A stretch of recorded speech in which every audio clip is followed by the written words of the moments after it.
If you've been paying attention, then you've noticed that one entity has been leaving its fingerprints on every big sport: golf, football, Formula One. Nothing has escaped. Some changes have been small: sponsorship deals and marketing campaigns. Others have been massive. It has pumped $3 billion into a new golf league, $2 billion into a new boxing league, $40 billion into a 145 square mile entertainment city, and even offered one football player $700 million a year. Of course, I'm talking about Saudi Arabia. This is the first time that a government has been so involved in sports, throwing enormous sums of money to lure the world's top talent to its kingdom. And by the time the dust settles, the global sporting landscape will be unrecognizable. So how and why are the Saudis cashing in their oil money to take over sports teams, build their own leagues, and try to make the country the global home of sport? And who is the one man behind it all? It's a story of billion-dollar handshakes, corruption, and even war. This is Sport Biz, and today we are diving into Saudi Arabia's growing domination of sport. From a modern, brightly lit building in Saudi Arabia's capital of Riyadh, one organization is slowly stretching its tentacles through every continent and industry on Earth. It's called the Public Investment Fund, or PIF for short. The PIF manages assets worth $925 billion and has created over 90 companies, making it the sixth biggest government-owned fund in the world. That fund is fueled by oil. Saudi Arabia is home to almost 1/5 of the world's petroleum reserves. Over 13 million barrels of oil come out of the country each day. That's worth over $10,000 per second. This river of oil money flows through to the PIF, and PIF money managers have been spreading it across different industries: energy, real estate, finance, tech. That includes $3.5 billion into Uber, $3.3 billion into Activision, and a massive $45 billion into SoftBank's Vision Fund. Now, it's setting its sights on a new area: sport. The PIF's master plan kicked off with a sport that's been a money magnet for more than a century: boxing. Since 2019, the biggest title fights have been moved to the desert, and not the one in Las Vegas. When Anthony Joshua fought MMA star Francis Ngannou, it was at the newly built Kingdom Arena in Riyadh. Joshua earned $50 million from the night. The following year, Tyson Fury fought at the same arena, raking in over $100 million. That was 3 times what Fury earned from the biggest fight of his career. Saudi Arabia is a neutral ground between English and American boxing. But that neutral ground is slowly spreading. At a heavyweight fight at Wembley Stadium in London, the 100,000 fans in the audience were surprised by the Saudi Arabian national anthem before the main fight. That's because it was all funded by Saudi money. And the PIF is now considering dropping $5 billion into a Saudi global boxing league and spending another $1 billion to take a slice of DAZN, one of the biggest digital sports broadcasters in the world.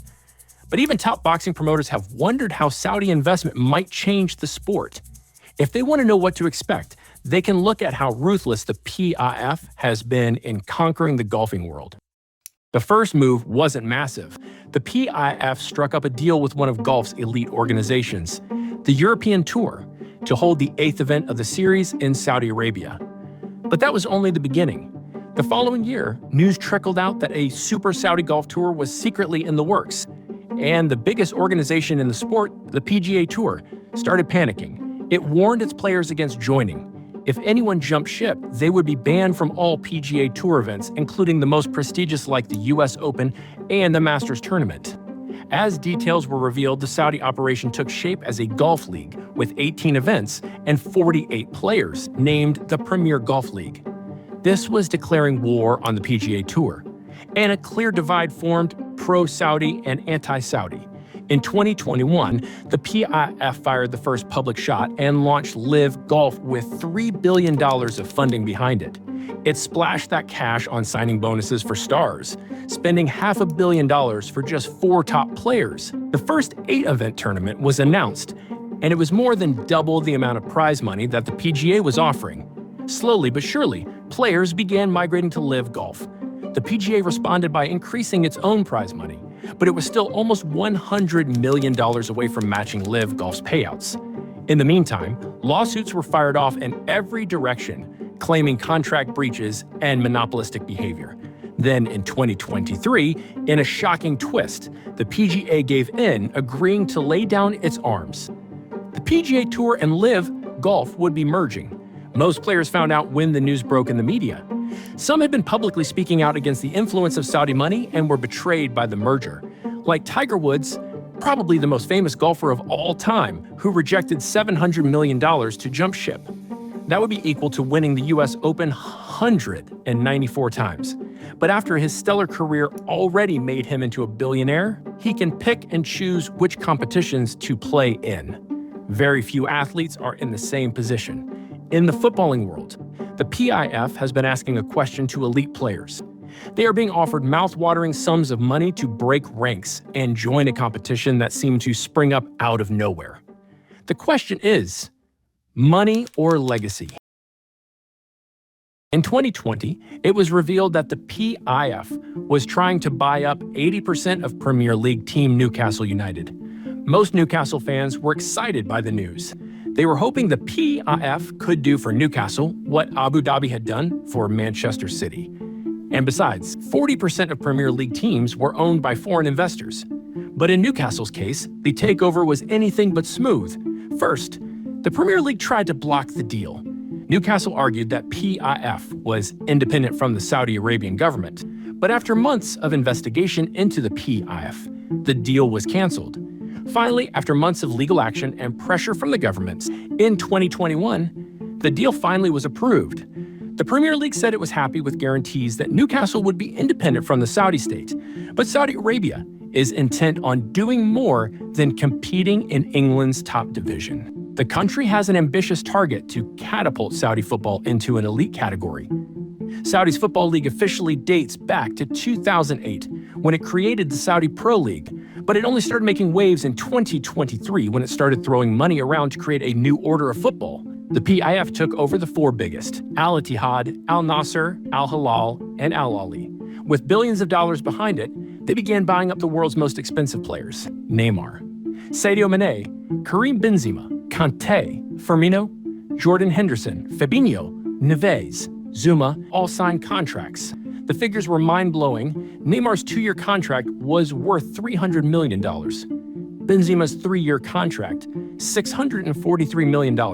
And Mane's 3-year deal, $175 million. But the biggest name by far was Cristiano Ronaldo, whose deal banks him $200 million per season, making him the best-paid athlete on earth.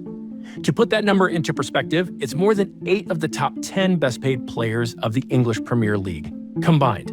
In fact, you could buy up Manchester City's 11 most expensive players and still have $7 million to spare. How could the Saudi Pro League possibly make a return on this kind of spending? Their only hope is to challenge the footballing royalty of European clubs, like the English Premier League, Spain's La Liga, or Italy's Serie A, which have spent more than half a century turning prestige, a global fan base, and commercial partners into billion-dollar brands. Cristiano Ronaldo alone is bringing millions of eyes to the Saudi Pro League. Despite being at the tail end of his career, Ronaldo is undoubtedly one of the biggest, if not the biggest, names in football. His value is worth $1 billion to Nike. When he moved to Italian Serie A team Juventus, his impact was estimated to help boost the club up by $80 to $100 million a year of earnings for the club. And then, after Manchester United signed him back, the club sold $40 million worth of Cristiano Ronaldo shirts in the first 12 hours. The Saudi League is betting on Ronaldo and other elite footballers to grow its international fan base. Saudi Pro League is gaining rapidly in key markets around the world.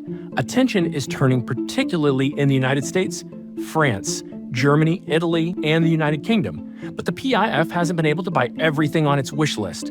Money doesn't buy anything or anyone. Lionel Messi would have been a dream signing. Having Messi and Ronaldo in the same league again would have turned all football fans towards Saudi Arabia. Messi had already been promoting Saudi Arabia as a tourist destination, and it seemed like a natural extension. Plus, the offer was enormous: $500 million per year in a deal that would have been worth a staggering $1.5 billion in total. That's more than what it would cost to buy AC Milan. But Messi refused.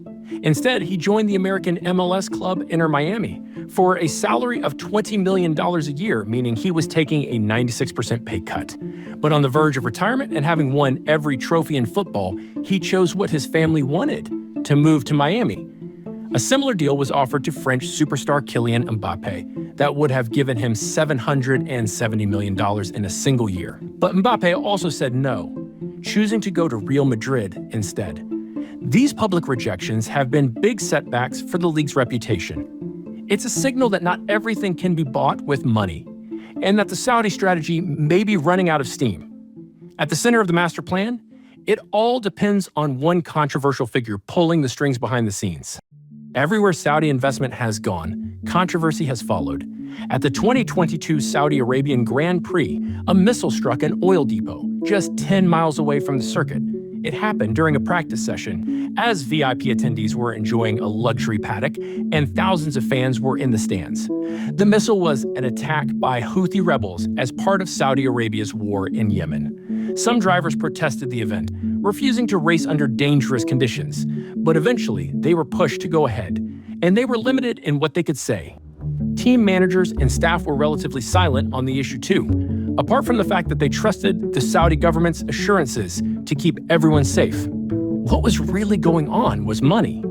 Saudi Arabia pays around $55 million just to be on the Formula One calendar, not to mention $500 million it cost to build the circuit. Saudi Arabia has even bigger plans for motorsport. It's building a brand new state-of-the-art circuit. Part of it will run above an arena located 20 stories off the ground. It will be inside a mega project home to 600,000 people with a theme park, water park, and gaming village. But the missile attack during an F1 race showed that underneath the PIF's focus on fun and play, Saudi Arabia has some deep problems. Standing up to Saudi Arabia is dangerous. Anyone speaking out against the government can be arrested. Or worse. Executions are on the rise, with around 200 in the country this year. Some of the charges are vague, like endangering national unity. And no one is safe. Even a Washington Post journalist, Jamal Khashoggi, was killed for criticizing the government. He was lured into a Saudi consulate in Istanbul and murdered, sliced up into pieces, and carried out in suitcases. This attracted the kind of attention that Saudi Arabia didn't want. World leaders spoke out against the execution. The UN called it a brutal and premeditated killing, and protests broke out in some countries. The inner workings of the PIF slowly began coming to light too. The governor of the PIF, Yasser Al-Rumayyan, was accused of organizing a kidnapping of people and stealing hundreds of millions of dollars. But he wasn't calling the shots. He was going after the Saudi government's enemies under the orders of one man. Leaked WhatsApp messages pointed to that man being personally involved in the Newcastle deal. He also bragged about being able to control top leaders in the United States. He had authorized sending President Donald Trump's son-in-law, Jared Kushner, a $2 billion investment. Even PIF managers flagged that transfer as high risk, excessive, and a PR nightmare, but it was given the green light anyway. At best, it was a deal that crosses a line of ethics. At worst, pure corruption. The PIF was dragged into the headlines when the United States Senate started investigating the group. Witnesses claimed that despite the complicated organization of the PIF behind the smoke and mirrors, the one man in the shadows was Mohammed bin Salman, the Crown Prince of Saudi Arabia. He's the leader of the country and in charge of oil reserves worth an estimated $1.8 trillion, worth more than 6 of the biggest oil companies added together, and multiplied by 4. That makes him one of the most powerful people in the world. He came to power in 2015 at the age of just 29 and presented himself as a modernizer ready to take Saudi Arabia's power to a new level. He is doing that through his role as the chairman of the PIF. No big decision is made without his approval. But why does his master plan revolve around sport? What's the real end goal of Saudi Arabia's sports investment? What could possibly be worth these billions of dollars flowing out of the country and into the pockets of Cristiano Ronaldo and Formula One management? It has to do with a huge revolution changing the world's economy. In almost every scenario, oil demand looks set to peak around 2030 before starting to decline. The age of renewable energy, lithium batteries, and alternative fuels is arriving. Saudi Arabia will be forced to change its economy, and Mohammed bin Salman is getting started early. It's called Vision 2030. Saudi Arabia wants to shift from oil to a knowledge-based economy. That means spending on technology, research, and education to create a healthy private economy. Western countries had the same transition last century. Just look at the United Kingdom. Fueling the Industrial Revolution 2.5 centuries ago was mining. Coal and iron powered the machines that drove innovation and value. But as fuel came from overseas and manufacturing moved to places like Asia, the United Kingdom economy shifted to what's called a post-industrial setup. That meant getting income from things like finance, insurance, IT, and business services. In the United States, even computer-focused businesses, like those in Silicon Valley, don't actually make their own products. NVIDIA, which builds the most advanced computer chips on Earth, simply designs their products. They are put together in Taiwan.